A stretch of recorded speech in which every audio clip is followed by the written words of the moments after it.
Bueno, hola a todos. Muchas gracias por estar acá. Hoy, sábado a la tarde de Argentina. Eh, Perdón, ahí está grabando. Sábado a la tarde de Argentina, de Ecuador, diferencia horaria, pero en fin, estamos todos acá un sábado. Si les parece, bueno, primero les voy a contar un poco qué es Bases.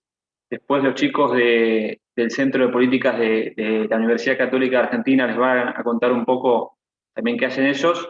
Y en tercer lugar vamos a tener la charla de Luis, que es la que nos convoca hoy a todos.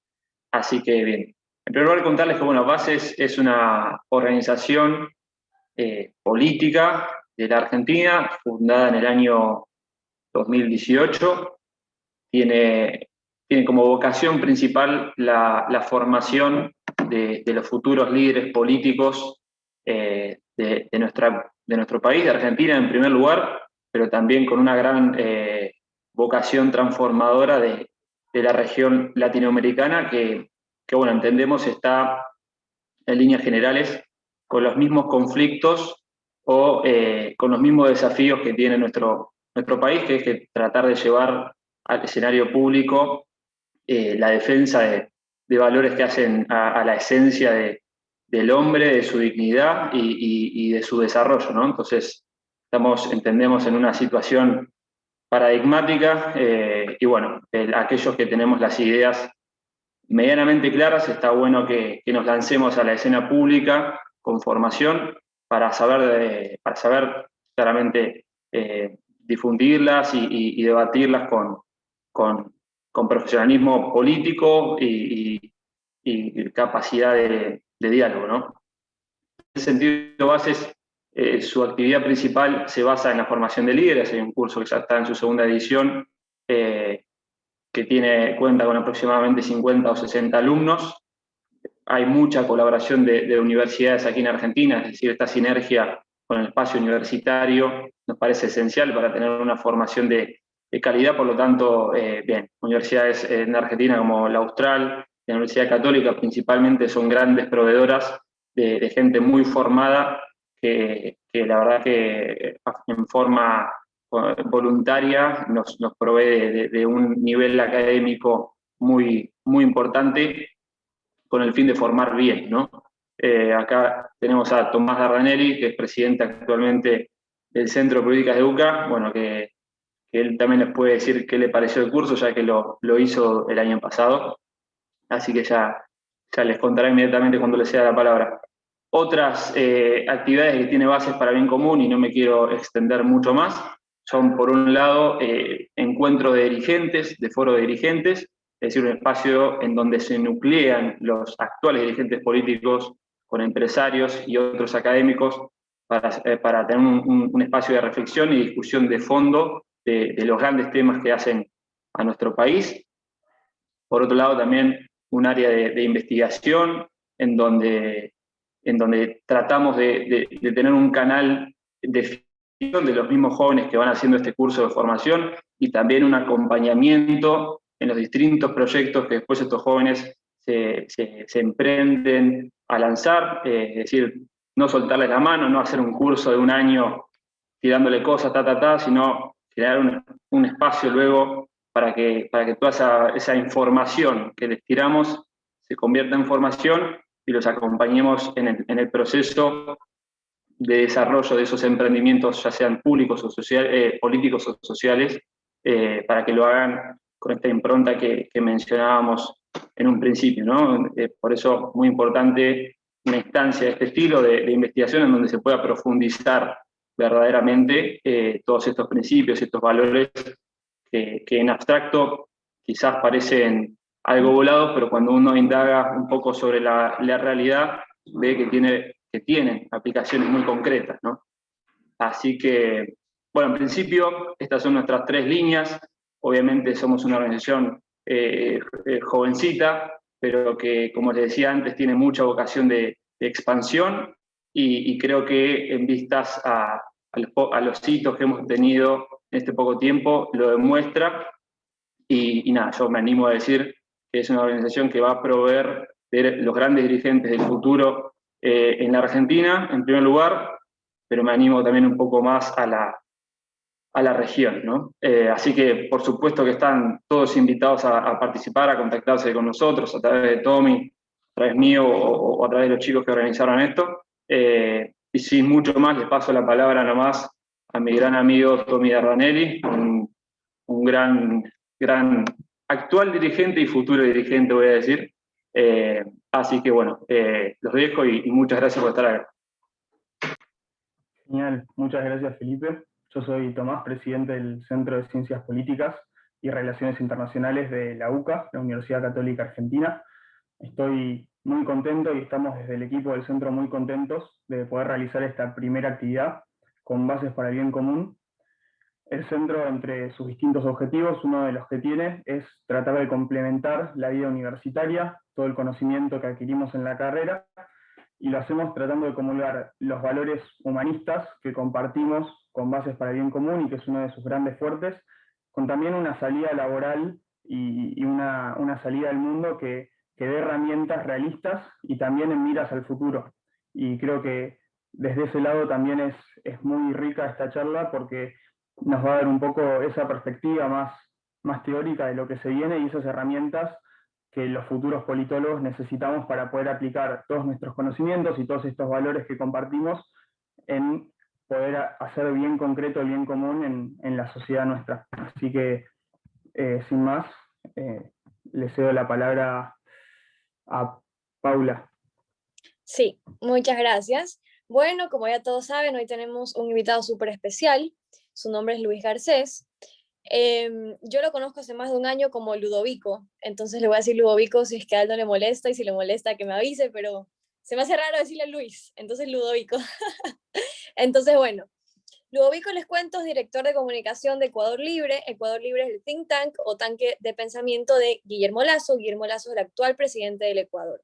En ese think tank se trabajó todo lo que es el plan de gobierno de Guillermo, que ahora va a aplicar como presidente.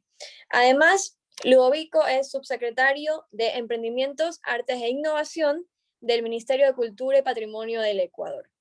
Entonces, Ludovico, estamos muy felices de tenerte aquí. Como ya dijeron, hay un poco de todo, hay alumnos de la UCA, estamos los investigadores del grupo Bases para el Bien Común. Y bueno, hoy te invitamos para que nos cuentes un poco sobre el proceso electoral que vivimos en Ecuador hace un mes y algo, que nos cuentes un poco también tu perspectiva, tus opiniones, un poco lo que fue la primera vuelta, la segunda, los resultados. Y para no ir un poquito más, para no quitarte más tiempo, te cedo la palabra. Hola Paula, ¿cómo estás? ¿Cómo estás, Paula? Buenas tardes. Buenas tardes con todos. Gracias, primero que nada, por la invitación, por querer, digamos, tomarse el tiempo de escuchar lo que tengo que decir. Y nada, con todo el gusto del mundo para poder responder todas sus preguntas, las que pueda responder, por supuesto, y para poder discutir sobre discusiones que a ratos parece que fueran cuentos eternos de nunca acabar, que básicamente es hablar de América Latina, tratando primero de definir qué es América Latina y luego tratando de poder vislumbrar si lo que está pasando ahora es el producto de algo que pasó en el pasado y qué pasará en el futuro. Mira, es como, yo creo que los latinoamericanos tenemos esta como búsqueda implacable hacia adentro, que en todos los países de Latinoamérica más o menos lo vivimos. Entonces, nada, qué chévere estar discutiendo sobre estos temas tan interesantes y pues una vez más gracias por la invitación. Buenísimo, Ludovico. Antes de las preguntas, queríamos saber si tú nos podrías contar un poco desde tu perspectiva todo lo que fue el proceso electoral. Y luego los chicos van a hacer sus preguntas por el chat de Zoom. Vale, te cuento. Desde mi perspectiva, ¿qué fue el proceso electoral? El proceso electoral fue primero como un wake-up call, o sea, como un llamado a despertar de la sociedad ecuatoriana, comenzando desde la primera vuelta. Ya es típico, digamos, o ya es muy habitual que desde un tiempo para acá los resultados electorales en todo el mundo terminen sorprendiendo más de lo que se tenía previsto, ¿no? Y en Ecuador el caso no fue diferente, digamos, bueno, dicho, ahí están los números en la elección en la segunda vuelta, pero gran parte de la población, digamos, en Ecuador estaba esperando tener un nuevo gobierno, un gobierno realmente nuevo y que represente una salida de 15 años de exactamente la misma política que habíamos estado viviendo, ¿no?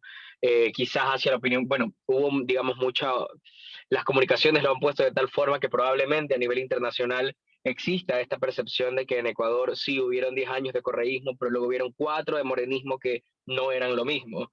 Cuando en la práctica no solamente sí fueron lo mismo en el sentido de que las condiciones de vida, digamos, o las oportunidades que las personas tenían iban cayendo permanentemente, sino que además tuvo la particularidad, eso sí, estos últimos 4 años, que vinieron de un modelo de manejo de Estado absolutamente controlado por un único individuo, digamos, por una concentración de poderes tremendo en el Ejecutivo.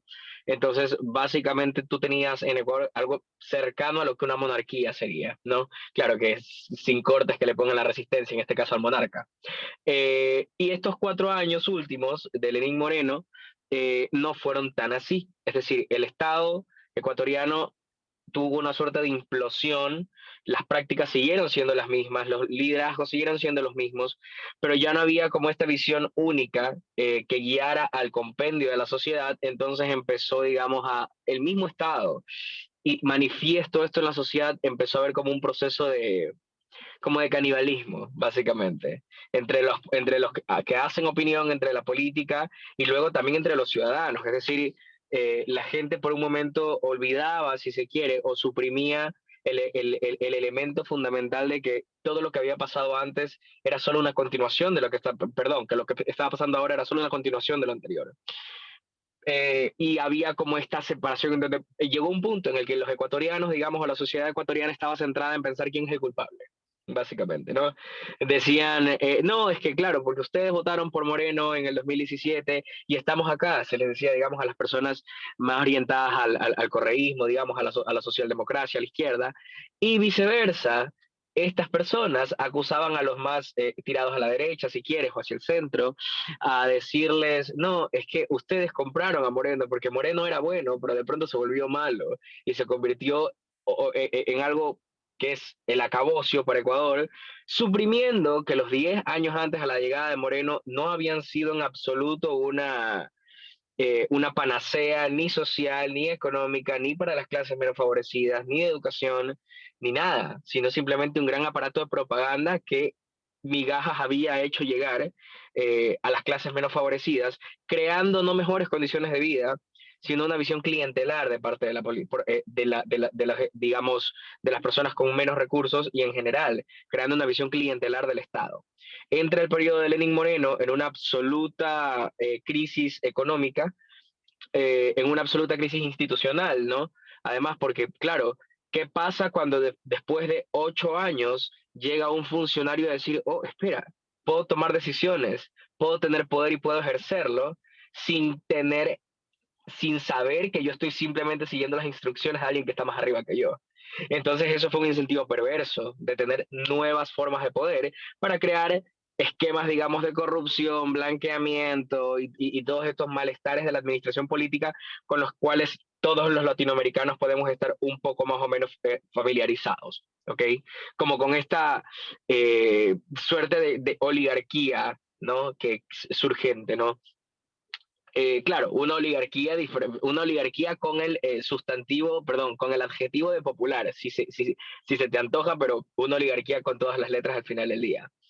Entonces, bueno, ¿cómo los ecuatorianos veíamos, y perdona por el preámbulo tan largo, los ecuatorianos nos veíamos en un punto en el que decían los que estaban en contra de que llegara Guillermo Lasso, no, es que ya gobernó Guillermo Lasso, o ya gobernó la derecha, o ya gobernó el así llamado neoliberalismo durante el periodo de Lenín Moreno, saliendo y viniendo Lenín Moreno de exactamente las mismas líneas políticas e ideológicas socialistas del siglo XXI de los dos periodos anteriores. Entonces decían, no, es que Moreno ya gobernó y ya lo hizo mal, entonces volvamos nomás al malo conocido que al bueno por conocer, ¿no? Pero luego al final del día no fueron estos los resultados, ventajosamente para nosotros, digo para nosotros como sociedad ecuatoriana. Y hay un ingrediente más sobre las campañas, ahora sí, hablando sobre la elección. Y es que, claro está, y es manifiesto que Guillermo Lasso no es no representa pues un liderazgo político de masas necesariamente, ni representa esta idea del líder carismático que agrada a todos, al menos al llegar, y luego, bueno, podrá ser bueno o malo en la ejecución, pero al menos conquista, enamora. No, no es así. Ese no es el caso, no es el caso de Guillermo Lasso, no es el caso del proyecto político, no es el caso de nada, creo, de lo que estamos haciendo en este momento. Yo creo que Guillermo Lasso representó el aprendizaje, que es lo más importante. El proyecto político, digamos, representó el aprendizaje porque de donde empezamos hace 10 años intentando llegar, digamos, a ganar las elecciones, a haberlas ganado 10 años después, mucha agua pasó por debajo de ese puente. Y a la actualidad te puedo decir de que si no hubiera habido, si no hubiera existido, perdón, un proceso eh, importante de autoconocimiento, de autocrítica, de reflexión, de adaptarse, de modernización incluso y de apertura, no hubiera sido posible que lográramos llegar, digamos, al punto en el que estamos. O desde una perspectiva mucho más comunicacional, se habla hoy por hoy del Ecuador del encuentro.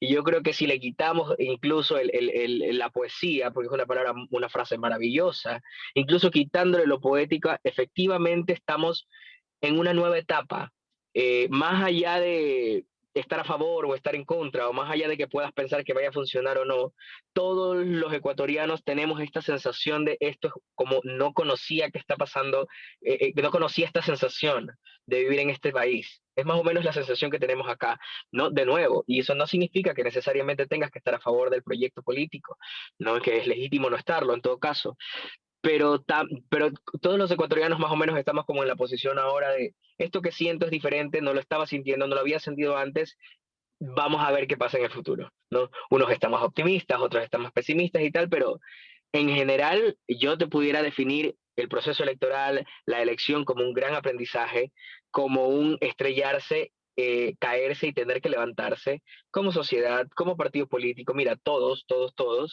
incluso quienes no ganaron la elección. Es un levantarse y es un decir, bueno, este es el país que tengo, ¿cómo puedo sumar o cómo puedo aportar para construir y erguir, digamos, este país al futuro? Porque este es el punto en el que ya nadie quiere convertirse en el que está atrasando el progreso del país. Ningún partido político, por muy arraigado y profundo que estén sus convicciones, ningún partido político está hoy o se puede dar el lujo incluso de poder convertirse en el saboteador del gobierno, al menos no en este momento.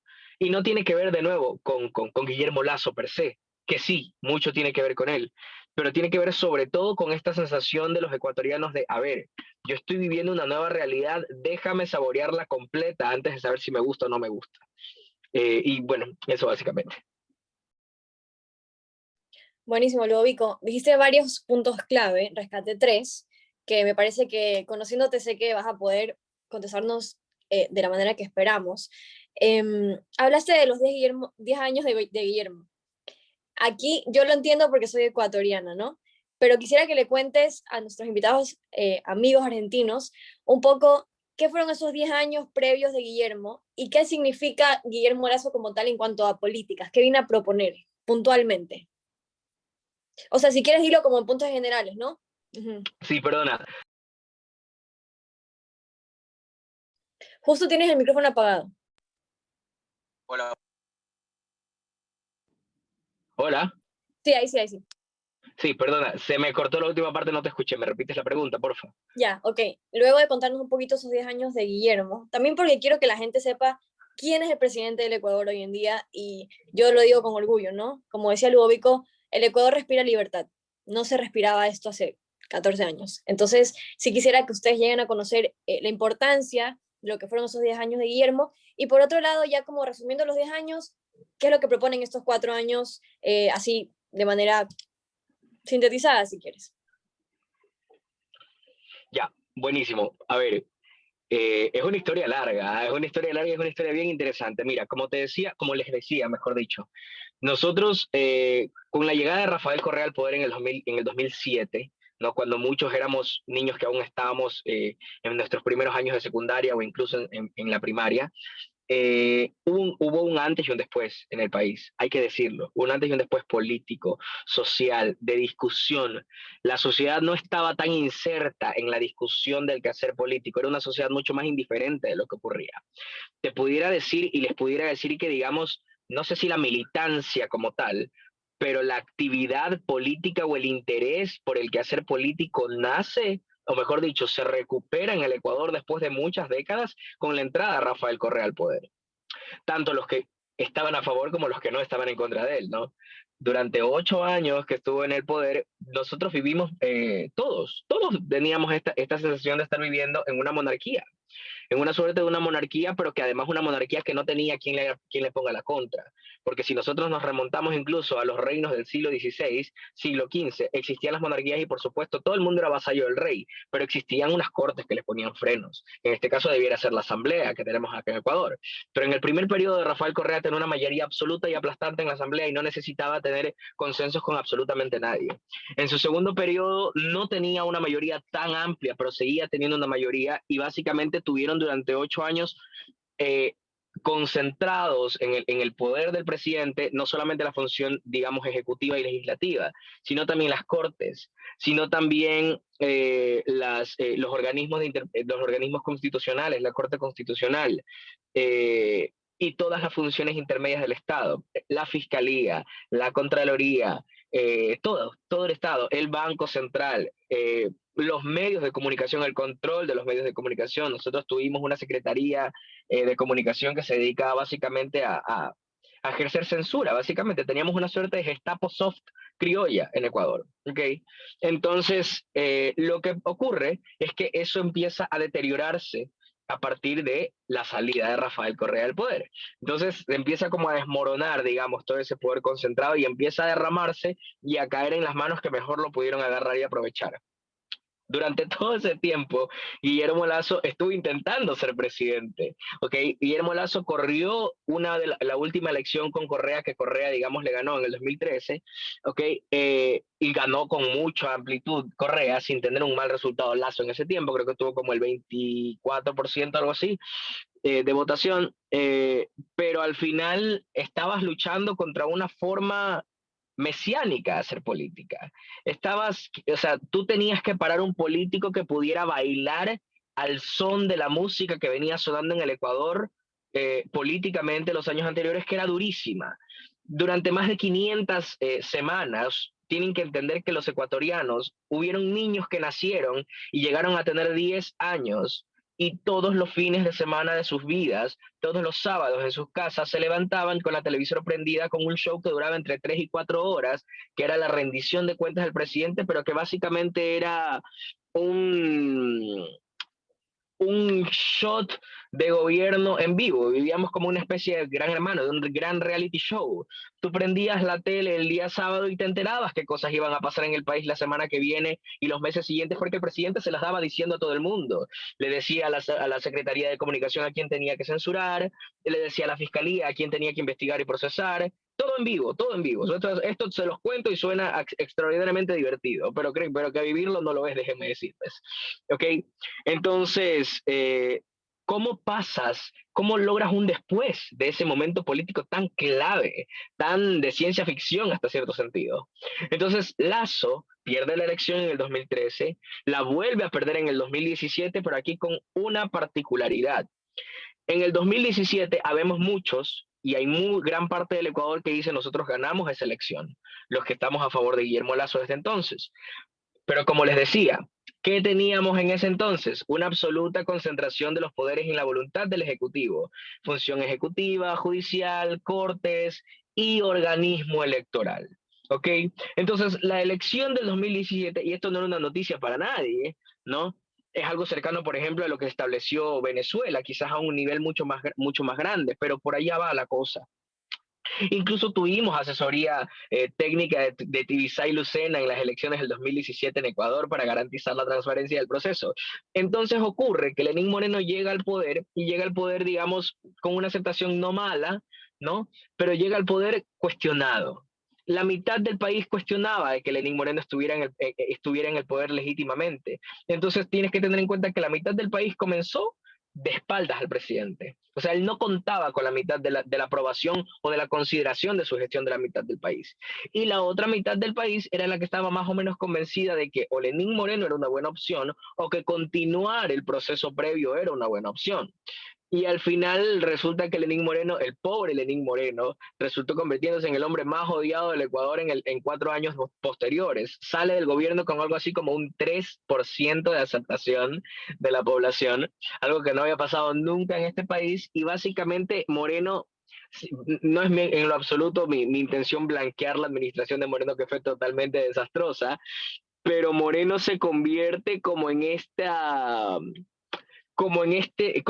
bandeja, si quieres, donde empiezan a caer todos los pedazos de lo que se venía pudriendo desde hace mucho tiempo, y además caen en las manos de alguien absolutamente incapaz de poder gestionar, de manejar toda esa concentración de poder, de poder dar soluciones, porque tampoco es un tipo, digamos, preparado, ni un tipo que haya querido siquiera ser presidente. O sea, Lenín Moreno llegó, y aquí quizás es algo importante de mencionar.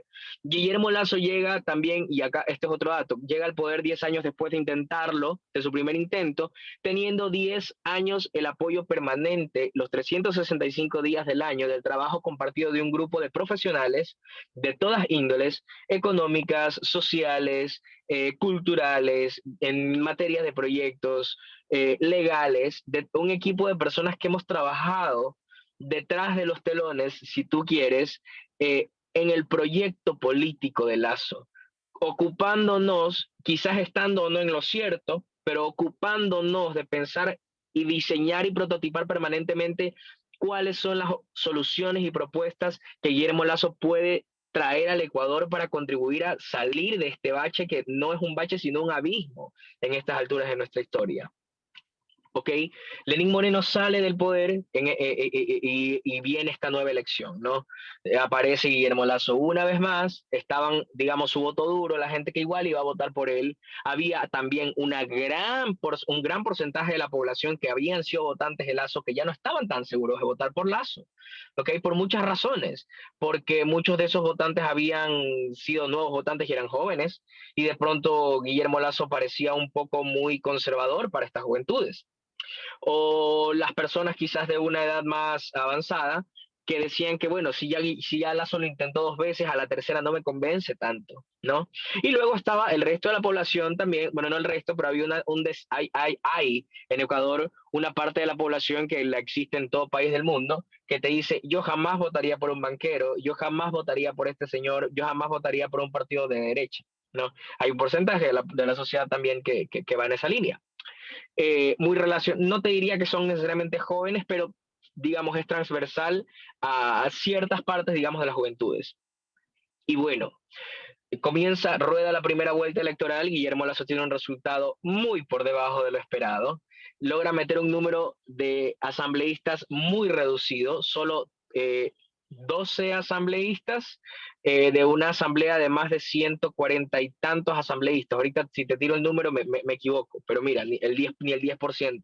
No sé si Paula de pronto tenga el dato en mente de cuántos asambleístas son acá. Son 12 bancas las que tiene, creo. No sé en ¿De una porcentaje. asamblea de cuánto? El universo de la asamblea es... ¿Lo tienes en No mente? sé, no sé el número. Acá dicen 127 asambleístas, me 127, pasaron dice el dato. Antonelas. 127. Ok. Y nada, es un número muy, muy, muy reducido. Y llega entonces Guillermo Lasso a una segunda vuelta que entra casi raspando, porque hubo una suerte de empate técnico con otro candidato. Entonces Guillermo Lasso entra con el 20 punto algo por ciento, y el otro candidato tenía apenas unas décimas, ni siquiera un punto menos que Guillermo Lasso de votos. Y ese proceso duró una semana más, 2 semanas, hasta que se lograra resolver la disputa de cuál de los dos candidatos era el que iba a segunda vuelta con el correísmo, con Andrés Arauz. Entonces, para bien o para mal, Guillermo Lasso llega muy debilitado, muy gastado en este caso a una segunda vuelta, porque ni siquiera logró entrar al mismo tiempo que el otro, ¿no? Y por supuesto se creó una nueva parte de la población ecuatoriana que cuestionaba entonces la legitimidad de que Lasso estuviera en segunda vuelta, ¿no? Al final fue un proceso hay que decirlo, el proceso electoral fue transparente, fue un proceso que no respondía, digamos, a las elecciones que se realizaban en Ecuador hace 8 años, donde había un menú que debiera cumplirse en las elecciones. Fueron unas elecciones que pudieron garantizar transparencia, donde no hubo apagones electorales que los tuvimos en el 2017, por ejemplo, cuando gana Moreno. Una elección que todo el mundo podía estar más o menos de acuerdo de que era transparente, ¿no? Gana Ludovico, Guillermo. Sí, perdón que te perdón. interrumpa ahí. Ahí quisiera que hagas énfasis en esa, cuando Guillermo gana la de la segunda vuelta, como la clave comunicacional de Allá esa hoy. segunda vuelta. Bien, Dale. totalmente, totalmente. Entonces, cuando llega el momento de la segunda vuelta, y es importante que esto lo menciona Paula, la campaña de Guillermo y la figura de Guillermo, e incluso, y te lo digo como uno de los técnicos que estuvo trabajando en el plan de gobierno, e incluso el plan de gobierno tuvo que hacer esto, como darle la vuelta a una tortilla cuando la tienes en la sartén friéndola. Y fue hubieron incluso, digamos, dentro de los equipos cercanos, hubieron días de silencio completo, porque nos teníamos que replantear cómo no fallar en esta ocasión, porque no podíamos hacerlo.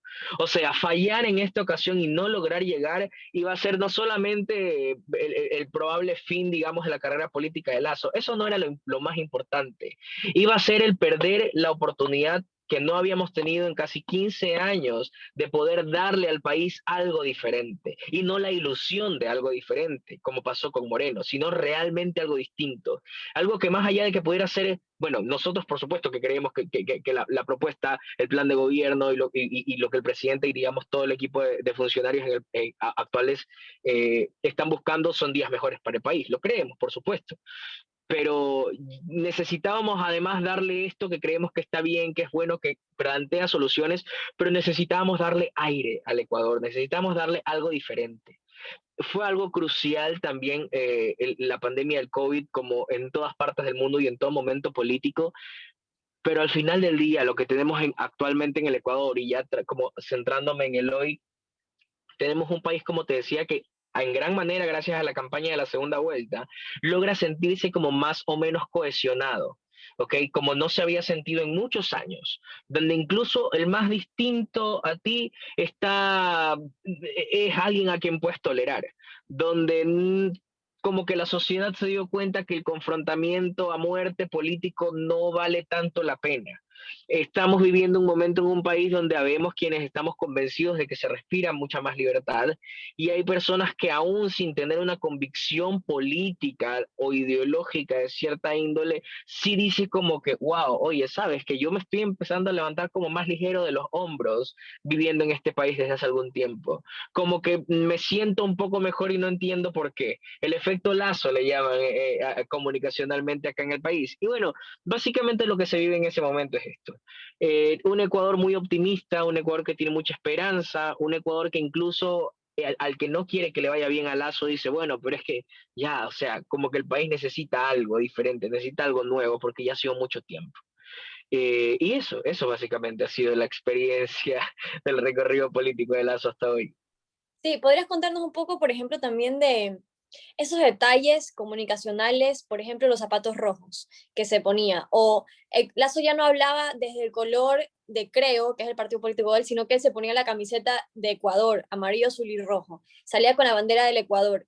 Como no estoy hablando de mi partido político ni de las personas que simplemente votan por mí, sino que le estoy hablando a todos. Él le dice el Ecuador del encuentro. O, por ejemplo, también su discurso que lo dirige directamente a minorías que antes no tenían ni siquiera se sentían representadas por él, y él termina dando su discurso político dirigido a ciertas minorías.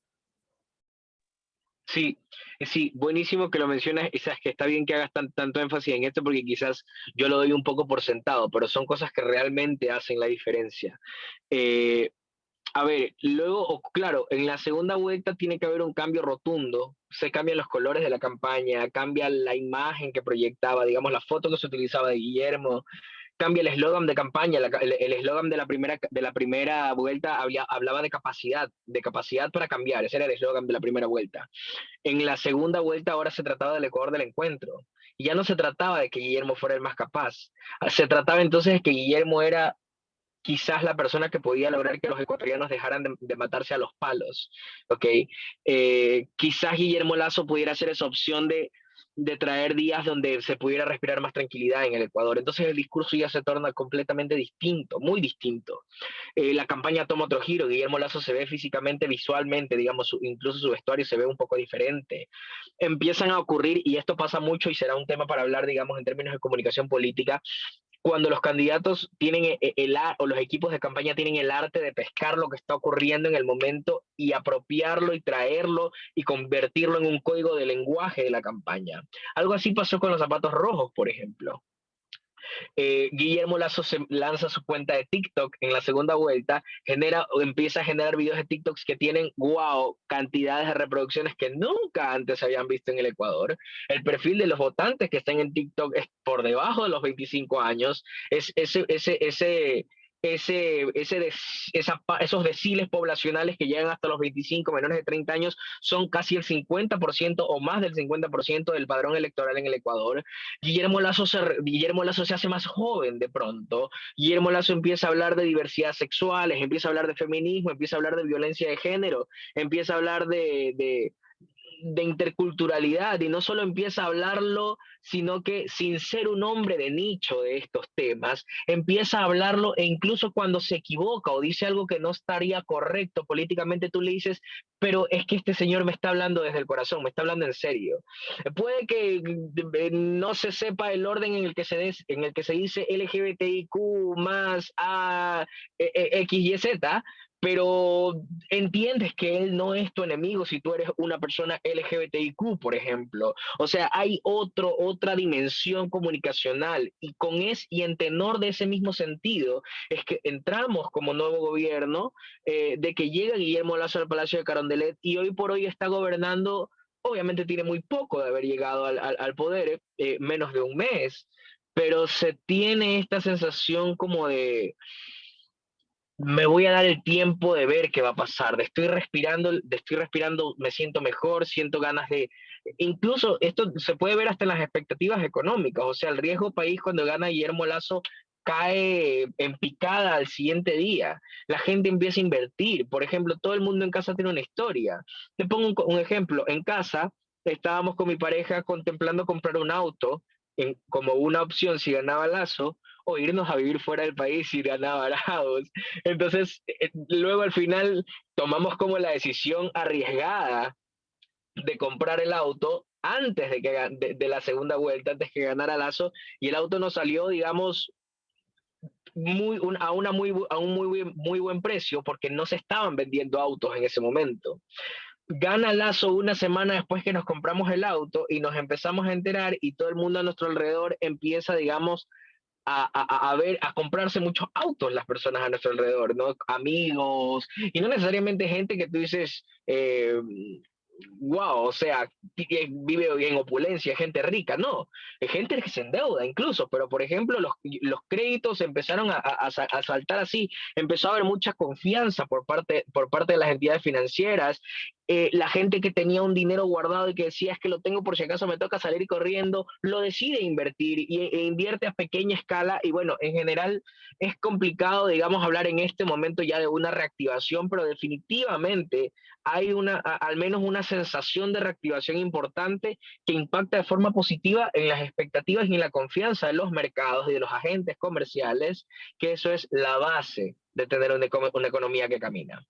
Entonces, eso, perdón. Sí, sí.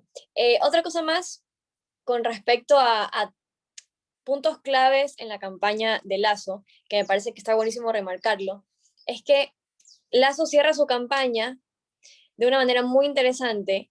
Uno siempre piensa, ¿verdad? Los políticos salen con su bandera, con sus colores, y esto me parece que también fue clave dentro de la comunicación de Guillermo, es que cierra la campaña con la bandera de Ecuador en el río Guayas. El río Guayas, para que sepan, es el río de Guayaquil, que es donde estamos, donde somos nosotros, y donde es Lasso también. Entonces, Ludovico, si quieres comentar un poquito eso desde el lado comunicacional, el impacto que tiene eso. Sabes, ese día fue cuando amaneció y cuando ocurrió el cierre de campaña de Lasso, ese día fue el día en el que todo el Ecuador dijo, es posible, O sea, fue el momento porque todos veníamos dudando, hay que decirlo, todos veníamos dudando. Pero el día que cierra la campaña Lasso, fue un cierre de campaña que pudiera parecer una jugada maestra de la comunicación política, y quizás lo sea, pero como muchos de los aciertos en términos de comunicaciones de Guillermo tuvieron un componente importante de planificación, pero también uno muy grande de espontaneidad y de suerte, si quieres, de aleatoriedad o de simplemente haber logrado conectar, que también puede ser una opción, ¿no? Entonces fue Guillermo Lasso cierra con un equipo pequeño de personas en una plataforma muy pequeña, en una tarima muy pequeña en el Malecón. El Malecón es el borde de nuestra ciudad de Guayaquil, la ciudad, digamos, más grande del Ecuador, no la capital, pero la ciudad más grande del Ecuador en términos poblacionales. Bueno, ahorita están, bueno, es casi igual de grande que Quito en términos poblacionales, porque luego si cuentas Quito, distrito metropolitano, Quito, todo el cantón, bueno. Entonces, pero nada, entonces en Guayaquil se cierra la campaña. En un escenario muy pequeño de espaldas al río Guayas. El río Guayas es el brazo de mar que baña nuestra ciudad y el río desde donde se ha, digamos, levantado toda la ciudad y gran parte del Ecuador, ¿no? Es este brazo de mar que conecta con el mundo, que conecta con el Océano Pacífico y donde ha fluido y refluido no solamente el comercio, sino la migración, el intercambio cultural, histórico, étnico del Ecuador desde siempre, ¿no? Y no hay banderas del partido de Guillermo Lasso, no hay eslogans de campaña de Guillermo Lasso, es Guillermo Lasso con una ropa cualquiera y a sus espaldas llegando balseros, gente que trabaja, pescadores que trabajan en el río, gente que está en el agua en Guayaquil y llegan todas las balsas con banderas de Ecuador y empieza a llegar la gente más o menos que va llegando a través del río a espaldas, digamos, del Lazo. Entonces se convierte esto en una postal que da la vuelta al mundo, que da la vuelta a todo el país, que todo el mundo tiene esa imagen de ese azul del río con las banderas encima y Lazo delante, que no era mucha gente, no eran muchas canoas, pero tú sabías que ya estaba representado el espíritu del Ecuador, de lo que el Ecuador es, ¿no? Y eso, o sea, ese fue el momento en el que todos tuvimos como ese gran suspiro de decir, es posible, sí lo podemos lograr. Hemos venido subiendo, subiendo, subiendo la cuesta, pero como que logramos llegar a la punta para poder caer, digamos, en esta picada, en este caso, hacia ganar la elección. Y bueno, y luego llega el día de la elección. Y quienes estuvimos, digamos, tanto tiempo y hemos estado tanto tiempo y le hemos echado tantas ganas a este proyecto que va más allá del candidato, sino de un Ecuador distinto, nos vimos muy conmovidos. Yo estuve viendo las elecciones en una pantalla gigante en el centro de convenciones de Guayaquil y había momentos en los que me quedaba mudo y no podía hablar, en los que empezaba a hiperventilar cuando me di cuenta que efectivamente Guillermo Lasso estaba arriba de Arauz, de que el resultado había sido más favorable de lo que cualquier encuesta lo había planificado. Era como esta sensación de no puedo creer que es posible. El otro día yo estaba conversando con un amigo y me decía, sí sabes que yo todavía no me la creo que estoy viviendo en un Ecuador distinto. Y un poco las personas tenemos como esa sensación de, oye, esta vaina existía en serio, o sea, es verdad esto que está pasando, ¿no? Entonces estamos como en este proceso de descubrirlo como sociedad, si nos gusta o no nos gusta, pero por lo menos estamos muy claros en que es completamente distinto y es algo que no habíamos experimentado hace mucho tiempo. Totalmente, Ludovico, coincido. Bueno, ahora me parece que vamos a pasar a la parte de las preguntas. No sé si Vale o Juan los tienen. Así es. Bueno, muchas gracias, Ludovico, por conectarte con nosotros. A continuación te vamos a leer algunas de las preguntas que dejaron los chicos al momento de inscribirse. La primera es una pregunta que hizo Matías Servieri y, bueno, va en relación también a esto que decías que hace un momento, que te referías, perdón, a la necesidad de modernización en estos tiempos nos toca vivir a todos y también a ustedes como sociedad ecuatoriana, no inserta en el mundo. Y la pregunta dice, ¿cuál es el rol de las redes sociales en la comunicación política? ¿Difieren las campañas por redes sociales de las campañas por televisión? Es fundamental el rol de las redes sociales. Nosotros en Ecuador, desde una perspectiva incluso un poco snob, en el pasado hacíamos comentarios como, sobre todo los que somos un poco más activos políticamente, ¿no? Teníamos como esta idea de las elecciones no se ganan en Twitter. Ok, eso es como un comentario que creo que en muchos países en el mundo se repite, ¿no? Ese como mantra, como las elecciones no se ganan en Twitter, no seas tonto, las redes sociales importan, pero no tanto, ¿no? Y luego yo bromeaba también con un amigo hace mucho tiempo y le dije, bueno, a la final las elecciones no se han ganado por Twitter, sino por TikTok.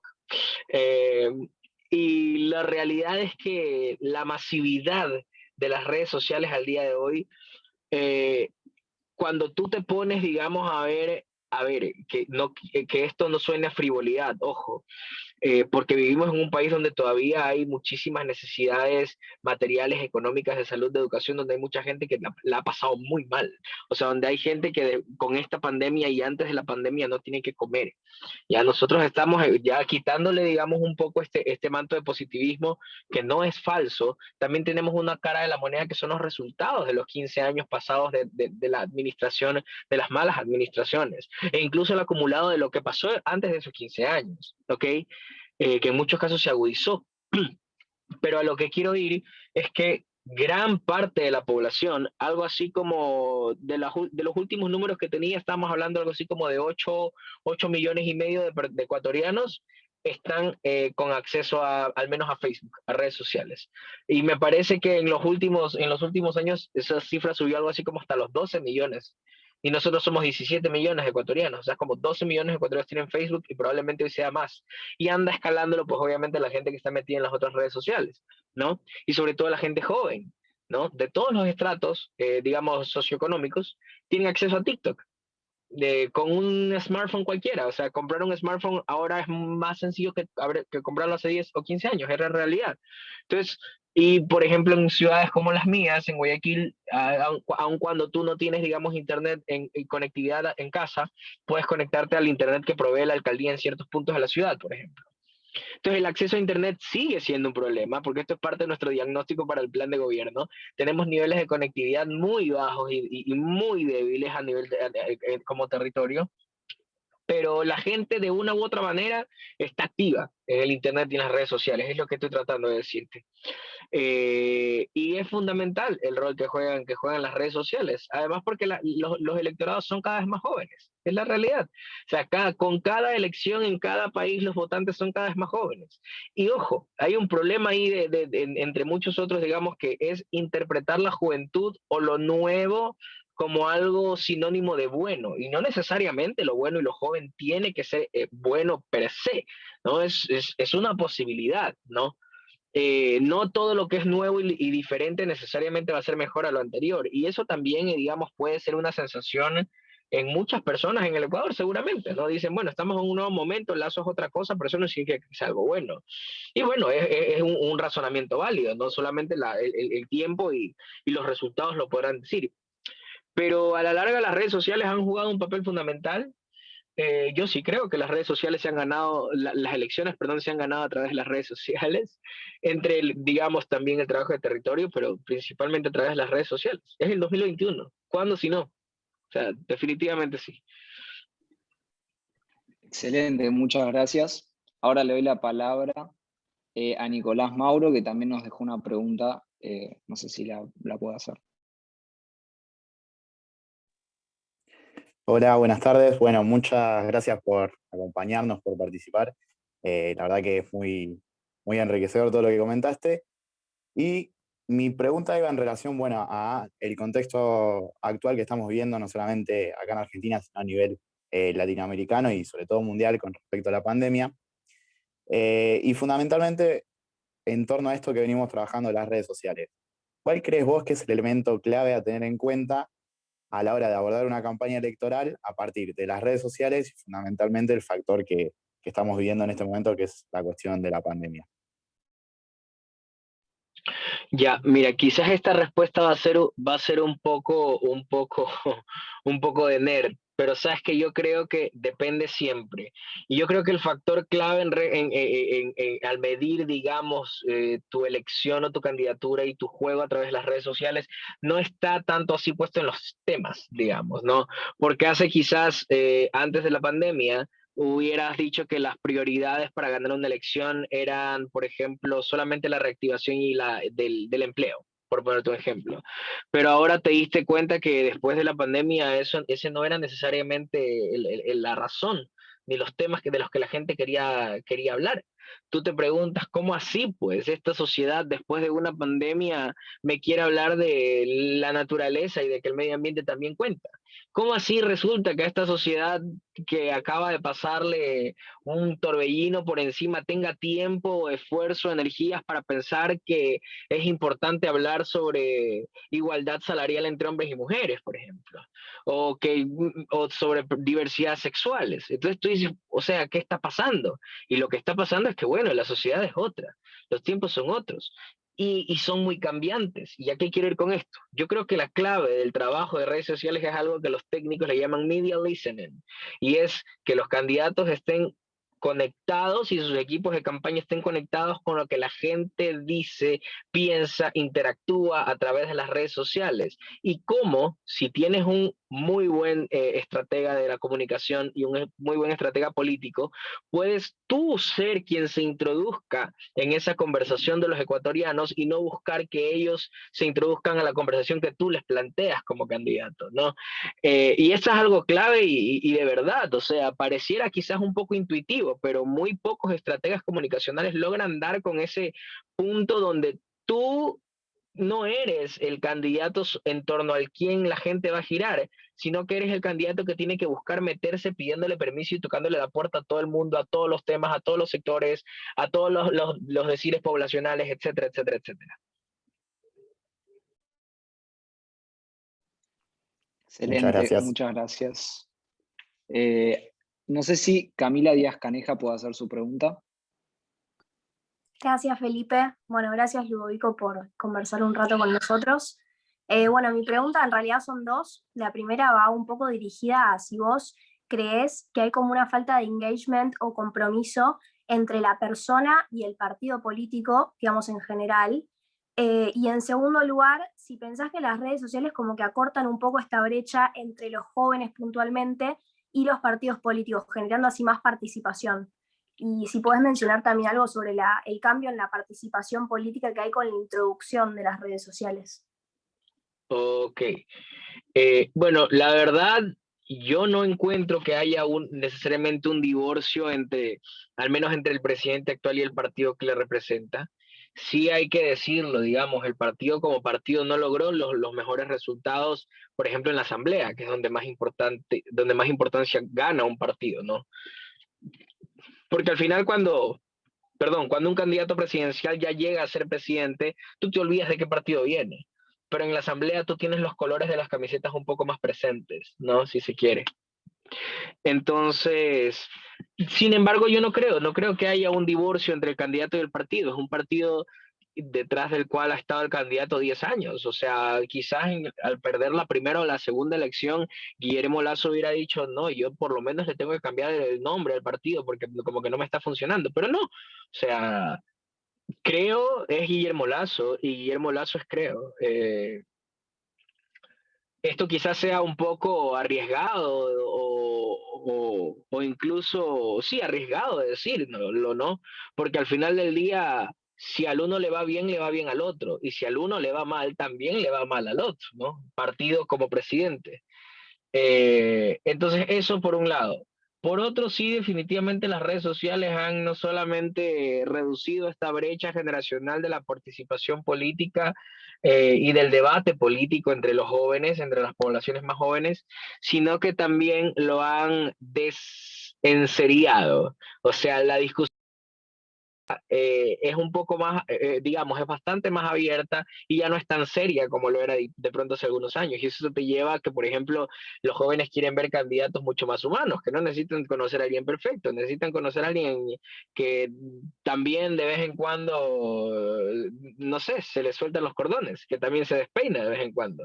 Necesitan tener un político, necesitan tener un cuadro por el cual votar con el que se identifiquen de alguna manera, ¿no? Hacían una broma cuando estábamos en este proceso, digamos, de la segunda vuelta, que todo el mundo estaba como viendo, bueno, ahora qué pasa. Una amiga me decía, es que, ¿sabes qué? Necesitamos empezar a demostrar y empezar a decir que nosotros también le echamos agua a champú de vez en cuando, ¿no? Porque faltaba mucho de esto quizás, ¿no? Entonces, sí, definitivamente las redes sociales han jugado un papel fundamental en esa línea. Muchas gracias. Porque hay unas preguntas. Sí, ¿Qué tanto sí, aportaron los ex asesores de Herbas a la campaña de Lazo?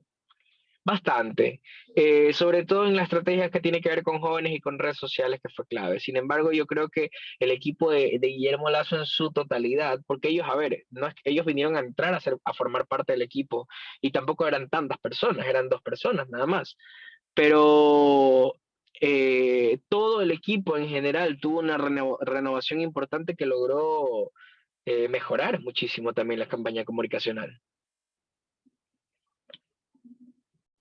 excelente. Ludovico, ¿te parece si le damos la palabra a Sergio, que me mandó una pregunta? A Sebastián, perdón, que me mandó una pregunta. Hola, buenas tardes. Nada, Ludovico, quería preguntarte cómo encaran una campaña de comunicación política frente a una fuerza tan establecida como es el correísmo. Eso. Mira, yo debo ser honesto y la realidad es que el correísmo actualmente no es la sombra de lo que era hace 10 años. Y mucho de esto el Ecuador se lo tiene que agradecer a Lenín Moreno también. Y es que lo que ocurrió hace 4 años es que el correísmo empezó un proceso de antropofagia, ¿no? El correísmo empezó a devorarse a sí mismo. Se cumplió ese adagio que algún sabio dijo cuando se refería a las revoluciones y decía que las revoluciones devoraban a sus propios hijos. La revolución ciudadana empezó a devorarse a sí misma en los últimos años. Y empezaron a verse sus costuras, empezaron a verse todos los casos de corrupción, empezaron a verse la implicación en delitos de orden penal gravísimos, empezaron a verse la responsabilidad sobre desapariciones de personas, o sea, sobre cosas muy serias y muy feas que han pasado en el Ecuador. ¿Okay? Y resulta entonces de que nosotros efectivamente el correísmo sigue siendo fuerte y seguía siendo un contendiente muy fuerte, casi nos gana la elección, ¿no? Pero lo que teníamos, digamos, en este momento nos alcanzó. Y al Ecuador lo que tenía, el candidato que tenía, la participación que tenía, las estrategias que tenían, quizás no son las mejores del mundo, no lo sabemos, pero alcanzó.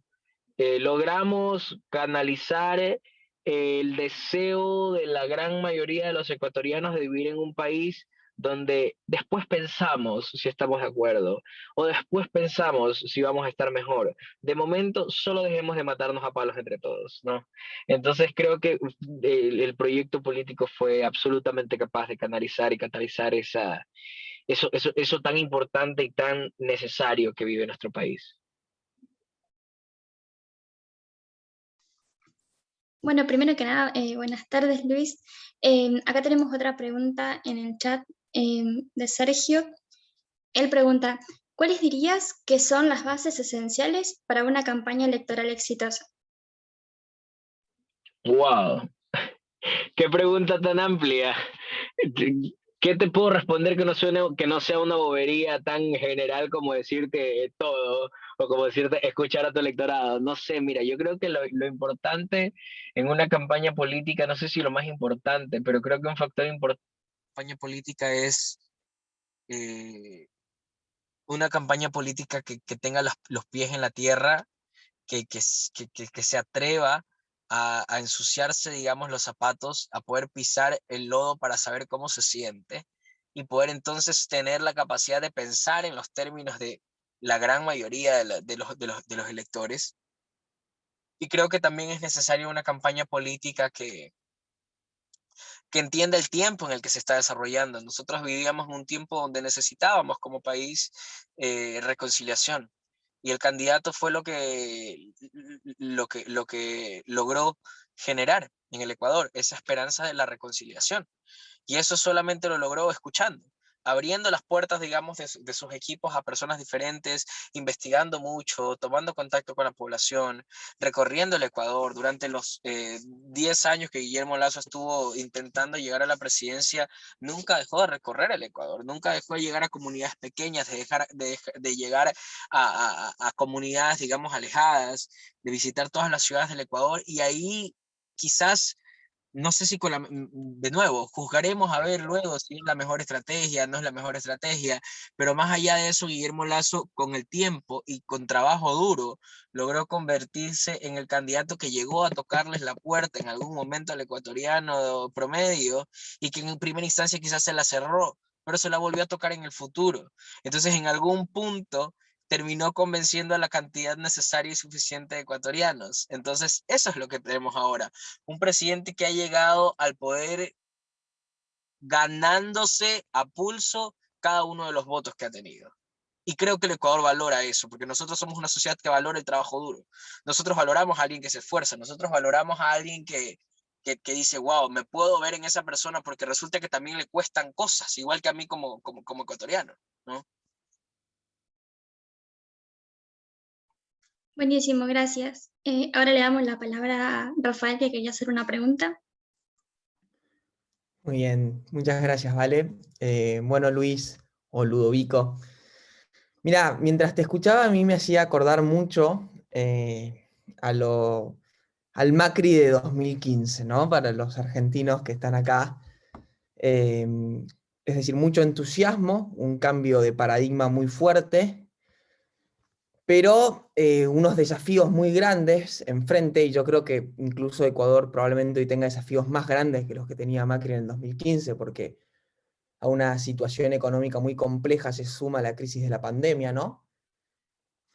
Pero cuando en lo concreto hay herramientas, o sea, se tienen que tomar decisiones muy difíciles, probablemente, con herramientas limitadas. Ya mismo vos decías que tienen apenas 12 asambleístas de 127 o 137, ¿no?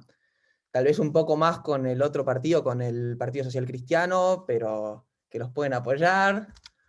Pero después tienen, en fin, los demás partidos no son especialmente amigables tal vez al tipo de políticas que propone el gobierno de Lasso. Entonces, ¿cómo lograr aplicar esta serie de decisiones difíciles manteniendo esta ilusión que se ha generado en la sociedad? Es decir, ¿cómo piensan hacerlo sin que, bueno, sin caer en lo que le pasó a Macri 2015, ¿no? Es decir, venía con tanta ilusión que eso se terminó desmoronando, generó un enorme descontento social, en fin. Te entiendo. Mira, yo volvería un poco a lo que yo mencionaba hace rato. Hagamos el paralelismo, digamos, entre Lasso y Macri. No se parecen más o menos, empresarios, gente, hombres de dinero, hombres blancos, heterosexuales, de más de 50 años, o sea, son más o menos el mismo tipo, ¿no? Se ven parecidos, etcétera. Pero ahora, yo les invito, digamos, a hacer el paralelismo y a reflexionar en lo que yo decía anteriormente sobre Moreno y Correa, la diferencia entre Moreno y Correa. No es lo mismo tener a alguien diferente a alguien que da la ilusión de ser diferente. No es lo mismo a tener a alguien nuevo a alguien que genera la ilusión o la sensación de ser algo nuevo. Parece lo mismo, sí, pero no necesariamente lo es. Entonces yo primero no sé si pondría a Macri y a Guillermo en ese mismo momento de entrada, en esa misma puerta de entrada. Yo creo, muy a título personal, a través de, digamos, de lo que conozco de la historia política de Argentina, de cómo funciona un poco a nivel incluso ideológico la política argentina, ¿no? Yo tengo presente y claro, viéndolo desde afuera, que Macri desde el comienzo fue alguien que generaba la sensación de ser diferente, pero que quizás no era tan diferente. Yo no creo que en el caso de Guillermo Lasso se cumpla esa misma condición. Es decir, yo con esto, bueno, creo que es mejor, por supuesto, pero con esto no quiero decir necesariamente es mejor, pero sí encuentro yo, desde una perspectiva política, a Guillermo Lasso completamente diferente a su antecesor, o a la política que le antecedía. Con Macri no me pasaba tanto eso. Y bueno, pasando de aquí a allá, yo creo que va a ser fundamental, y yo creo, bueno, esto va a sonar un poco políticamente incorrecto, pero yo creo que va a ser fundamental, y tiene que ver con el timing, ¿no? Con entender el timing de tu gobierno, va a ser fundamental cuándo saber ceder y cuándo no, ¿no? Porque, y en qué cosas ceder y en qué cosas no. Y tener los pantalones y tener el valor de decir, hey, quizás me voy a equivocar, pero voy a tomar el camino correcto.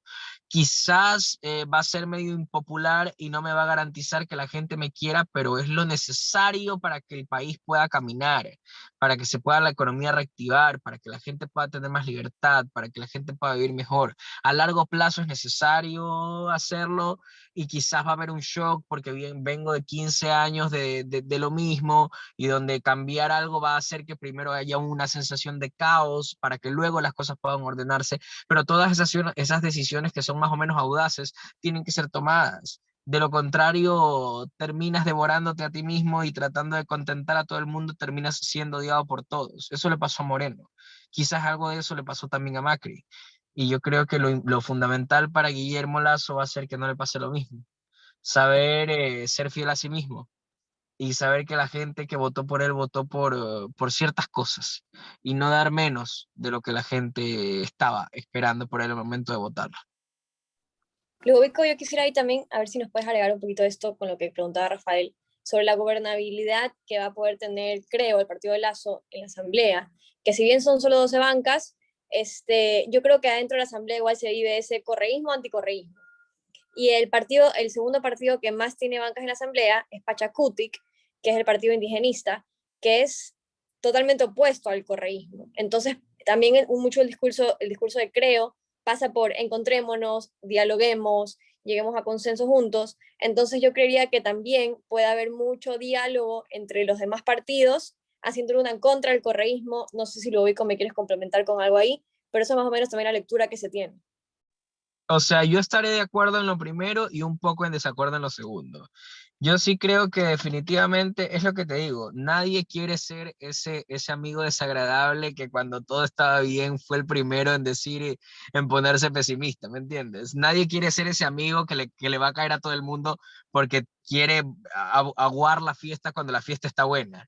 Un poco esa es la sensación. Entonces, yo no percibo tanto que en la asamblea, bueno, los resultados lo dicen, por supuesto que en la asamblea hay discusiones acaloradas y seguramente no se quieren, pero al final se han logrado resultados dentro de lo posible bastante favorables. No los ideales, pero con lo que ha habido se ha hecho lo que se ha podido y se ha podido bastante también, hay que decirlo. Y eso también ha aumentado esta sensación de la gente de sentirse esperanzada, de decir, oye, ¿qué está pasando? Si en la asamblea estos se mataban hace 5 años, ¿será que ahora efectivamente están llegando a acuerdos o es pura hipocresía? Y la gente te dice, no importa si es pura hipocresía, lo importante es que se pongan de acuerdo y que tomen decisiones que nos favorezcan a nosotros, ¿no? Entonces, eso. Y ahora, sobre el anticorreísmo, yo no creo que la tónica del gobierno en este momento sea el anticorreísmo. Yo creo que el anticorreísmo no ha estado tan en desuso como lo ha estado hoy, o como lo es hasta hoy. En la asamblea, en la elección incluso, porque mira que hay parte del electorado duro, si se quiere, de Guillermo Lasso, sigue abordando en muchos sentidos la discusión política como correísmo, anticorreísmo. Y si una elección dio la primera vuelta a Guillermo Lasso es que el anticorreísmo no gana las elecciones en el Ecuador. Que ser anticorreísta no alcanza para poder llegar y meterte en la casa de la gente y que la gente confíe en ti. Sí, que ser anticorreísta no garantiza que la gente te vaya a dar un cheque en blanco para que tú hagas otra cosa. O sea, no alcanza a ser anticorreísta. Y no solo no alcanza, sino que ya no es tan importante como quizás lo era hace 4 o 5 años. Y por ende, no creo que la discusión en la asamblea sea hoy de correísmo anticorreísmo. El correísmo no es tan importante hoy en día para la vida de los ecuatorianos, diría yo. Muchas gracias, Ludovico. Si te parece, le damos la palabra a Juan Martín, dando una pregunta por el chat. Hola, buenas noches con todos. Bueno, yo como ecuatoriano, más que feliz de estar en esta charla y muchas gracias por su trabajo y felicitaciones por esta victoria, que creo que es de todos. Bueno, estabas hablando de las similitudes con Macri y creo que faltó una que es muy grande, y que es que en la segunda vuelta hubo un asesoramiento de Durán Barba y Santiago Nieto, y desde la perspectiva de campaña sería interesante saber qué planos o qué influenció ese asesoramiento. Vimos todos en el discurso de victoria de Guillermo Lasso que se le agradeció a Durán Barba incluso cuando hubo el escándalo de las vacunas VIP, y cómo se pudo utilizar estos consejos, este asesoramiento, para salir de lo que fue una mala primera vuelta en comparación a la elección del apagón, digamos, del 2017, donde hubo un 28% en la primera vuelta y ahora vimos un 19%, que casi se pierde. Ajá. Mira, yo encuentro la discusión de la participación de Durán Barba más o menos como la discusión de correísmo anticorreísmo. E incluso menos relevante todavía, y no es que diga que tu pregunta no sea relevante, sino que yo no creo que el grueso de los ecuatorianos tengan tan en mente o en discusión la participación o no de Jaime Durán Barba en la campaña. Dicho sea de paso, Jaime Durán Barba no fue el director de la campaña de Guillermo Lasso. Jaime Durán Barba no fue quien tomó las decisiones comunicacionales durante la campaña de Guillermo Lasso. Jaime Durán Barba tuvo acercamientos por seguro a Guillermo Lasso y le habrá dicho cosas a Guillermo Lasso seguramente, y le habrá dicho cosas que pensaba Guillermo Lasso que eran correctas y tenían que hacerse, así como decenas de otras personas. Claro, la diferencia es que era Jaime Durán Barba. Pero esto no significa, y también hay como una discusión en torno a eso con la que yo al menos no comparto, y es que Jaime Durán Barba haya tenido una participación no solamente importante, sino incluso hasta decisiva en la elección de Guillermo Lasso, o en la campaña de Guillermo Lasso, ¿no? En la buena o en la mala. Dicho eso, yo creo que definitivamente Jaime Durán Barba es un nombre que resuena, no solamente en Ecuador, también en Argentina particularmente, pero yo no creo que haya sido alguien que haya tenido una participación que haya puesto un componente definitorio en los resultados de la elección.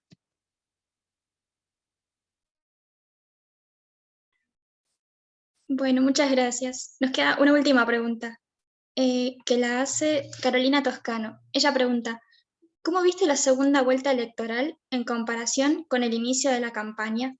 ¿Y qué cambios estratégicos hubo que hacer al entrar a la segunda vuelta en términos de esa campaña electoral?